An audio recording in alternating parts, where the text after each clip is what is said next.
Islam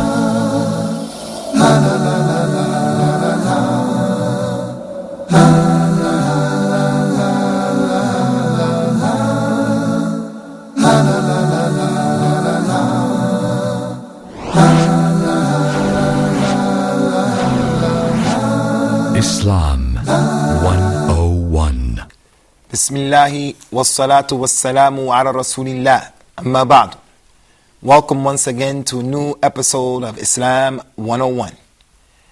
Today we're going to deal, inshallah, and discuss the issue of the woman in Al-Islam, the position of the woman in Al-Islam, and how Al-Islam has come to liberate the woman, the true liberation, and how it has given to her rights that no other religion has given to her, and no other judging system or political system has even given to her.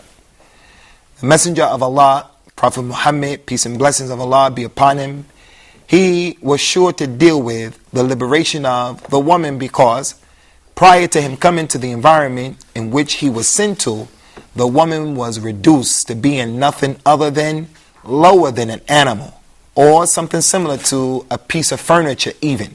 She had no rights and she had no say. She had no say as to who she would marry. She had no say as to the fact that if she was in a marriage that she wanted to get out of, she couldn't get out of that particular marriage. Not only that, but they were guilty of the heinous crime of burying their women, their girls alive. If the mother of a particular child delivered a girl baby, a female infant, the father, his brother, his grandfather would immediately take the child before the mother could even hold the child and go out in the desert and dig a hole and put the child in the hole and cover the child up, where the child would be buried alive for no crime other than because of her sex. Prophet Muhammad came, peace and blessings of Allah be upon him, and he gave us a lot of instructions as it relates to doing good and being good to the women. He said, sallallahu alaihi wasallam, istawsu bin nisa'i khayra. I advise you men, I encourage you men, I order you men to be good to these women, to be good to all of the women of our community. No matter who the woman is, and no matter what role she's playing in the community, in the society, then it's valuable, it's important. The man wanted to know. He came and he asked, O Messenger of Allah, out of all of the people who are connected to me, my workmates, my colleagues, out of all of the people, my relatives, everyone, which human being has more rights for me to take care of her, to look after her, to be kind to her? He said, your mother. The man said, okay, I got that, I understand that. And then after her, who? He said, your mother, the second time. Okay. And then after her, who? Your mother, the third time. And then after her, who? And then he mentioned the father. And then after the father, the sister. And then after the sister, the brother. So this is a clear indication of how Prophet Muhammad came with a religion and with a systematic law in the religion of Al-Islam that guarantees and secures the rights of the women in Al-Islam. He says, sallallahu alayhi wa sallam, inni uharriju ad-da'ifain, al-mar'atu wal-nisa wal-yatim. Verily, I am disturbed and I am concerned about taking care of the rights of the two weak people in our society. Who are they? The first one, he said, I'm concerned about taking care of the rights of the woman. Many times she is physically weaker than the men, and as a result of that, her rights are trampled upon and stolen from her, and they're not given to her in certain societies. And I don't know a society in this world except that women are oppressed. And the only religion that I know in which women are given full rights despite their sex is Al-Islam. So today we find that the woman has been reduced to nothing more than a sex object. If you want to sell something in this society, all you have to do is put a naked woman on the billboard. If you want a show on TV that's going to be popular, all you have to do is put on the set a group of women who are naked and who are showing themselves. If you want a song that the people are going to buy, then all you have to do is make a video of a woman who is dressed in a way in which she's prancing around, showing off her beauty. This is the Western society. And unfortunately, it's not just in the West. This disease has crept into the Muslim world as well. But in the religion of Al-Islam, with Al-Islam being the example and Prophet Muhammad being the one who is the explainer and the one who makes clear what this Quran is saying, we have too many indications of how the woman has been given so many rights in the religion of Al-Islam. An example of those rights. In the Quran, Allah made it clear when He said to the men and the women, لا تتمنوا ما فضل الله به بعضكم على بعض. None of you should choose and desire to be like the other sex. Allah has favored men with certain things, and He has favored women with certain things. They have roles that are unique to them. A man being a man, he has certain roles. A woman being a woman, she has certain roles. So the man should never desire to be a woman, nor should a woman ever desire to be a man. Both of them are perfect in the unique way that they have been created. So men should be men and women should be women. As it relates to the woman, it's similar to the sickle. And the sickle is that utensil that's used to cut down the wheat. It is that utensil that is on the Russian flag, the sickle. You go into the field and you cut the wheat down. It's crooked. It goes in a shape like that. It's not straight like a sword, but in its crookedness is its usefulness. In its crookedness is its usefulness. So the woman in her creation, she has certain deficiencies. There's no doubt about that. She has certain deficiencies that men don't have.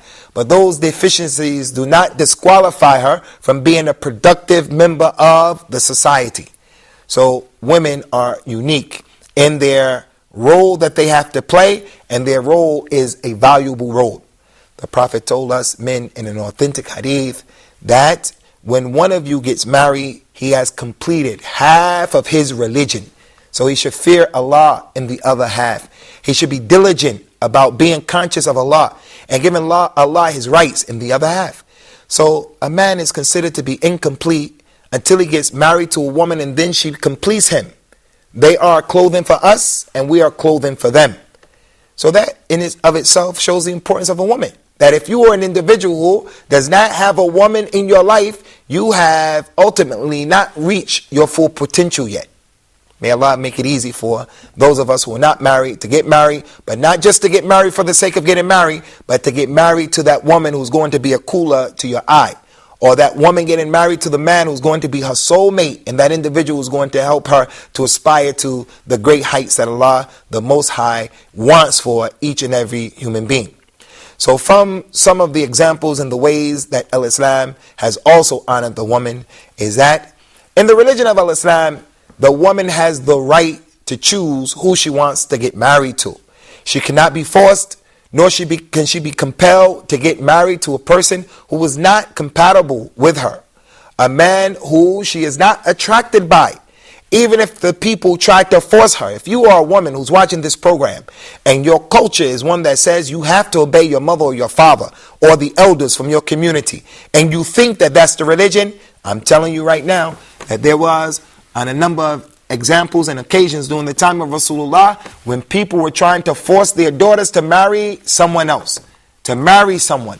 And that lady would go to Rasulullah and say, Ya Messenger of Allah, they're trying to force me to marry my cousin or force me to marry this person. The Prophet ﷺ would say to that girl, no, you have a right to marry the person who you want to marry. Similar to that is, she can initiate the divorce in Al-Islam. There's a religion in Catholicism, for an example, that the people believe once a person is married, you cannot rent asunder what Allah put together.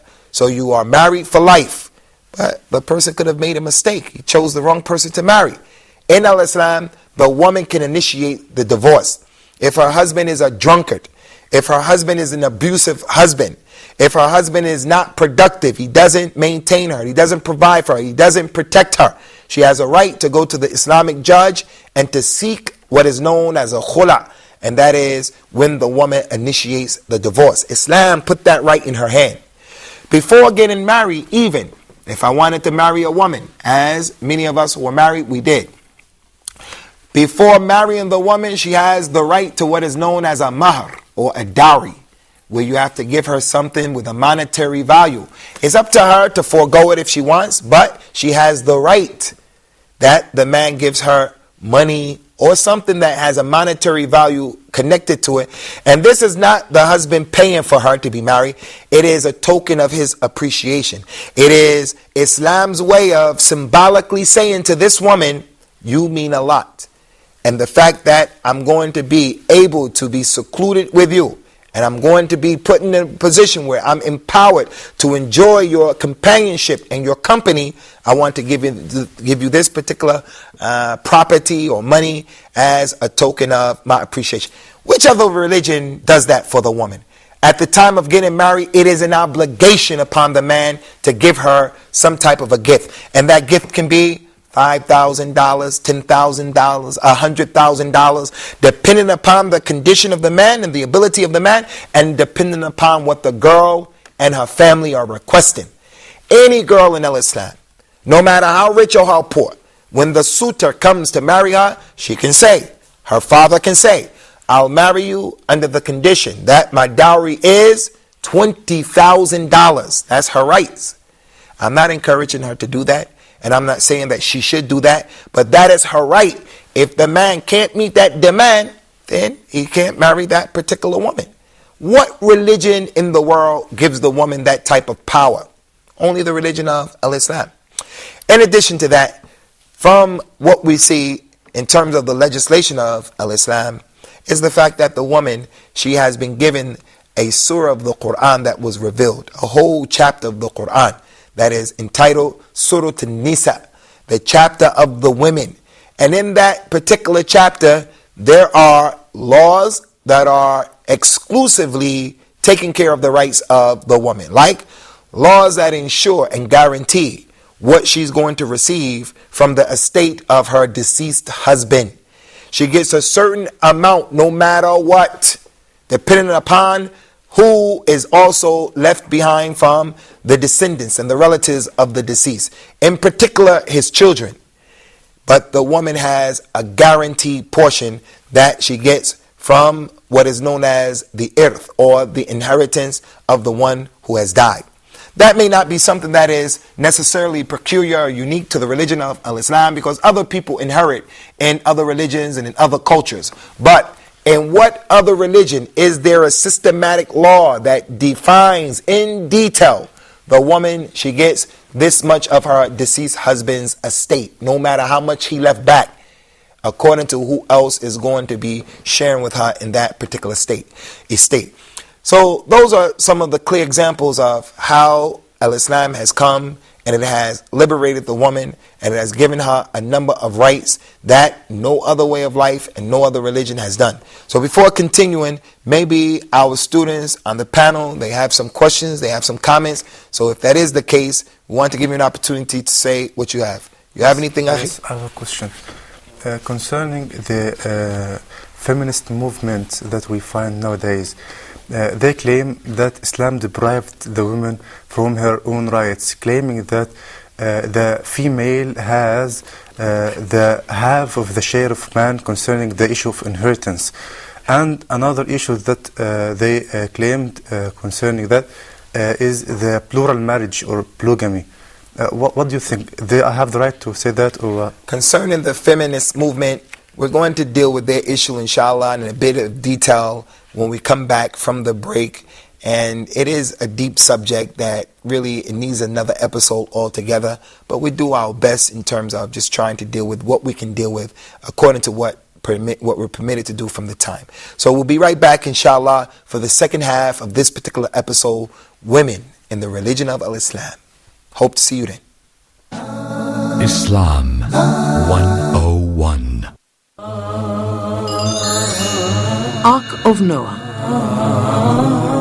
We're going to be mentioning the significance of the Ark of Noah. Knowledge is the essence of everything. Once you get the knowledge, then it generates the desire and the motivation, and then it brings about the action. And we're going to be discussing the state of the Ummah and the division which unfortunately has appeared in it, and the methodology of trying to arrive at the right path. Your system of knowledge or your system of motivation are hit by any of these threats, you will definitely go astray and you will be suffering from a disease in the heart. We're also going to be discussing what Allah wants from us. How can we make that?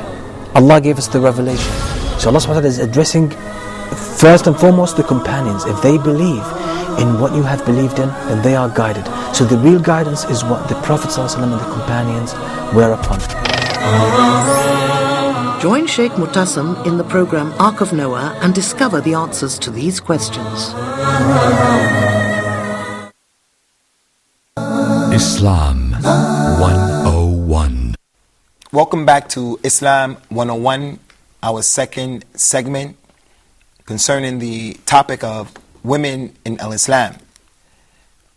Before the break, the question was posed, how do we look at and how do we understand the position of the feminists in the world today who say that women are oppressed in Islam, that she doesn't have rights and so forth and so on. We say that Islam has no problem, and a Muslim man shouldn't have any problem with having a strong wife, educated, productive. There's nothing wrong with that. The problem with the feminist movement is that they don't stay in the middle course. Many times, feminists, they want to become men. They actually want to become men.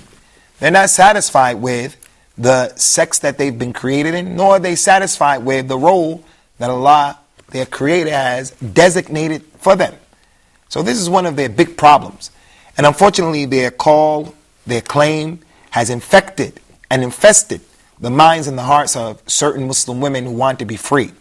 In actuality, you are not free when you think like that. What you are doing is you are putting yourself in the bonds and in the chains of a concept that is satanic.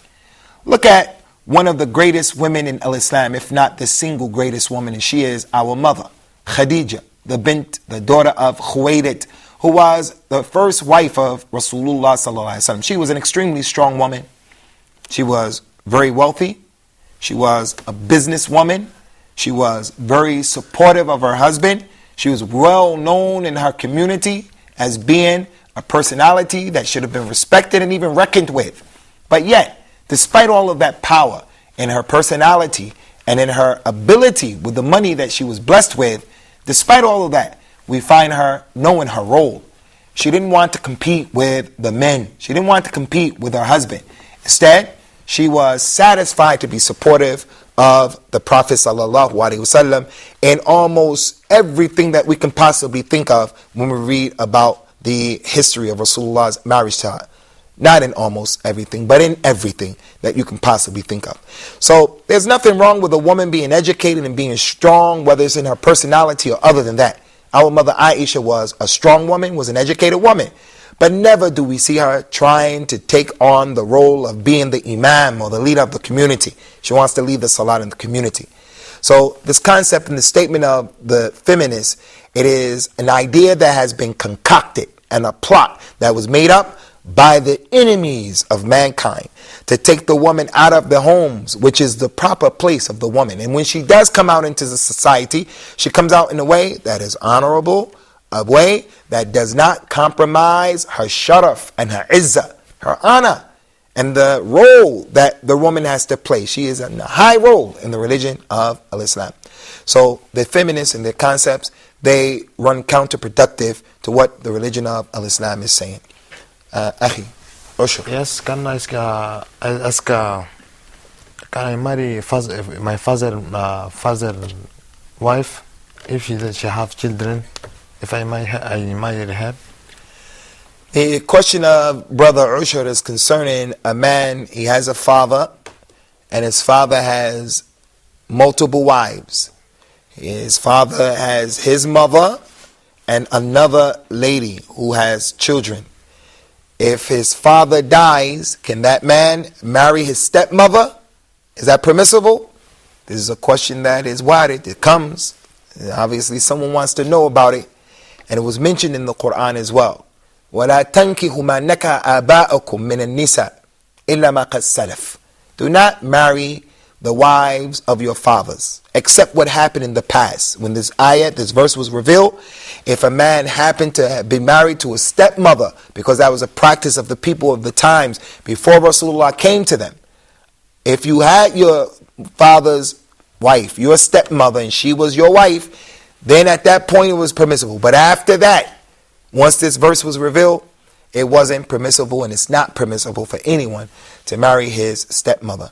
Rasulullah sallallahu alaihi wasallam sent one of his companions to deal severely with the man who married his mother, his stepmother. So it is a major crime in the religion of Islam. Under no circumstances can a man marry his father's wife, his stepmother. This is a kabira from the kaba'ir.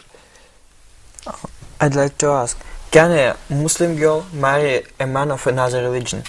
Can a Muslim woman marry a man of another religion?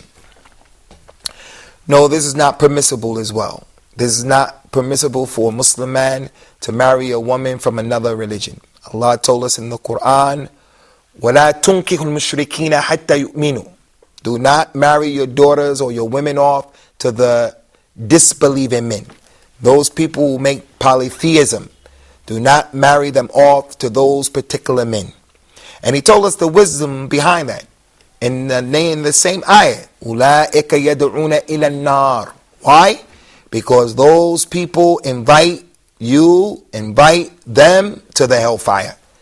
So normally, under normal circumstances, the man who marries a woman of another religion, if he marries his daughter to the man from another religion, usually that man is going to be the leader of that home. And what he says is usually going to go. And she won't have the ability or the opportunity to manifest her religion. And she may leave Islam altogether. But that's not just for the Muslim woman. The Muslim man also cannot marry women from another religion except women who are from the people who are known in Islam as Ahlul Kitab. A Muslim man can marry a Christian girl or a Jewish girl. A Christian woman or a Jewish woman. That is only if those people are upright. But if they are guilty of committing fornication and adultery, then even in that case, the Muslim man can't marry those people. But the Muslim man cannot marry an atheist. A Muslim man cannot marry a woman who is not from Ahlul Kitab. She may be a Buddhist, she may be a Hindu, she may be a Sikh. Muslim men cannot marry those people, as well as Allah said in the Quran, وَلَا تَنْكِهُ الْمُشْرِكَاتِ حَتَّى يُؤْمِنَّ وَلَا أَمَةٌ مُؤْمِنَةٌ خَيْرٌ مِنْ مُشْرِكَةٍ وَلَوْ أَعْجَبَتْكُمْ. Do not marry the disbelieving women who make shirk, who make polytheism. They ascribe partners to Allah. Do not marry them until they believe. For verily, a believing slave is better than that particular woman. Even though that disbelieving woman may be pleasing to you. She looks beautiful, she comes from a high class, her lineage is high, she has enough money. Whereas the slave girl, she only has faith, but she's a slave girl. She's a girl who's of a different culture, a different color. She's better for you than the one who doesn't have the religion.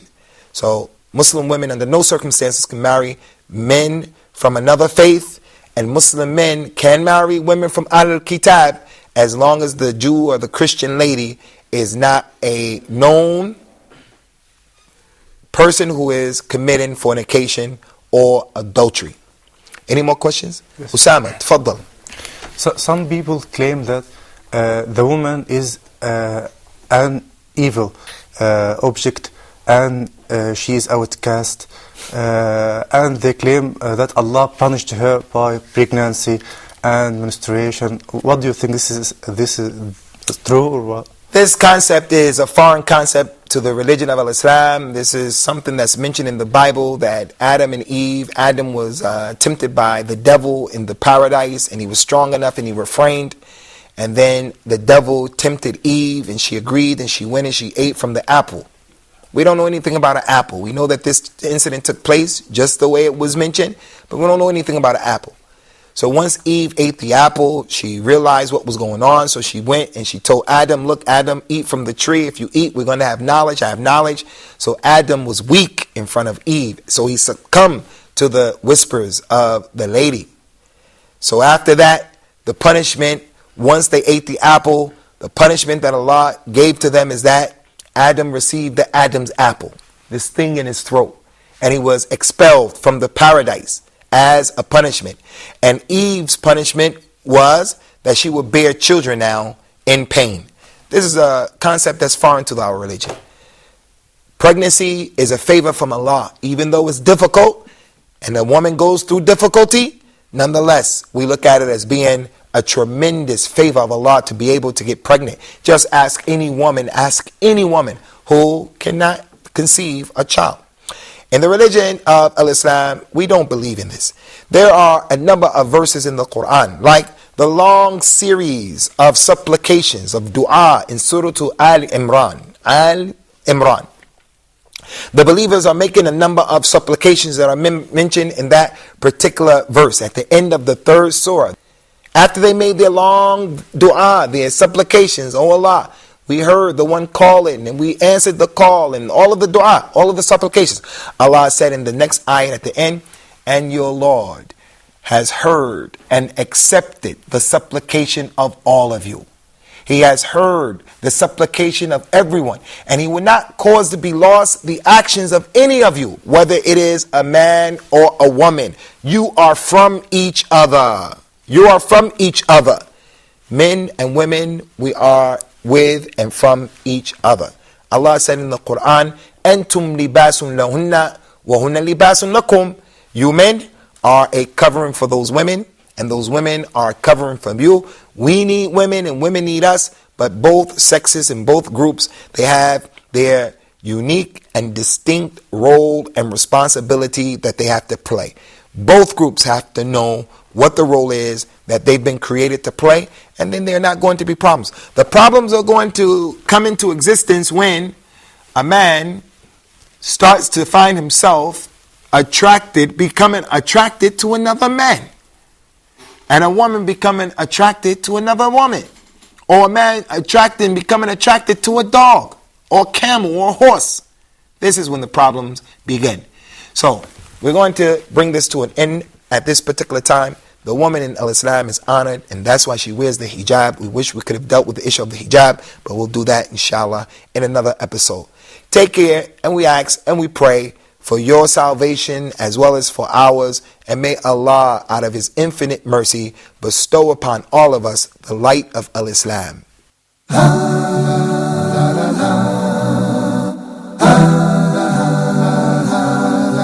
Islam.